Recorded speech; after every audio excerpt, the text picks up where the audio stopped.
Let's get started with Redux. To start with Redux, we need to create the Redux store.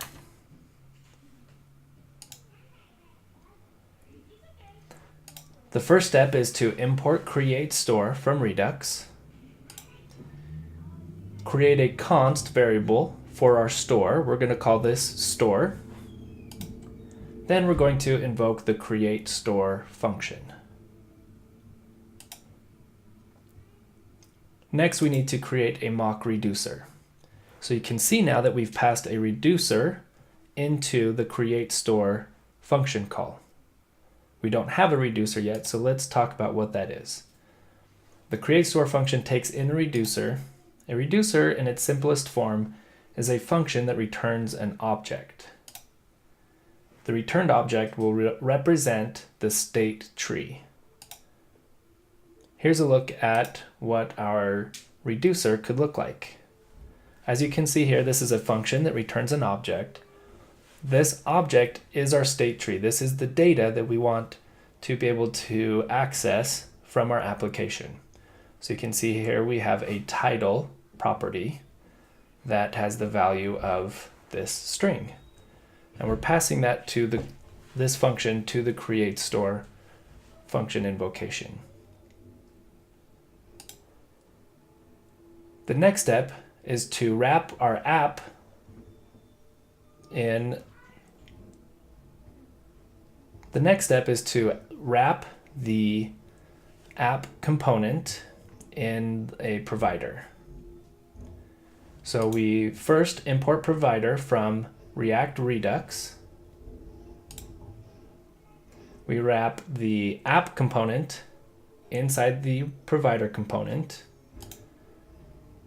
And then we pass the newly created store object to the provider's store prop.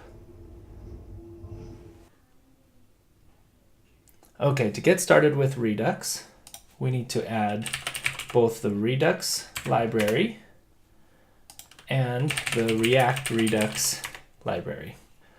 In a later video, we will talk about the difference between React Redux and Redux. But let's go through the steps again. First, we're going to import our create store function. And this comes from Redux. Then we're going to create a store.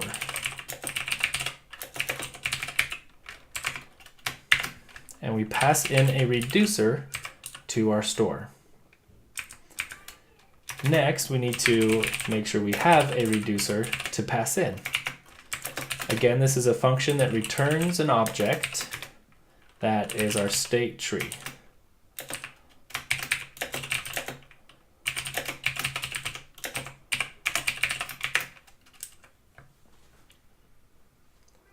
Then the next step, now that we've created a store, our next step is to wrap the app in a provider component. So we get this component from React Redux. Then we come down to where our app is being rendered. And we're going to build out our provider. We're going to render our provider component. And wrap that around the app. And finally, the last part of this is to pass our store that we just created into provider. What this is going to do is the prop store will get passed into provider, and it takes the store we created, and that will make our store object accessible by everything inside our app.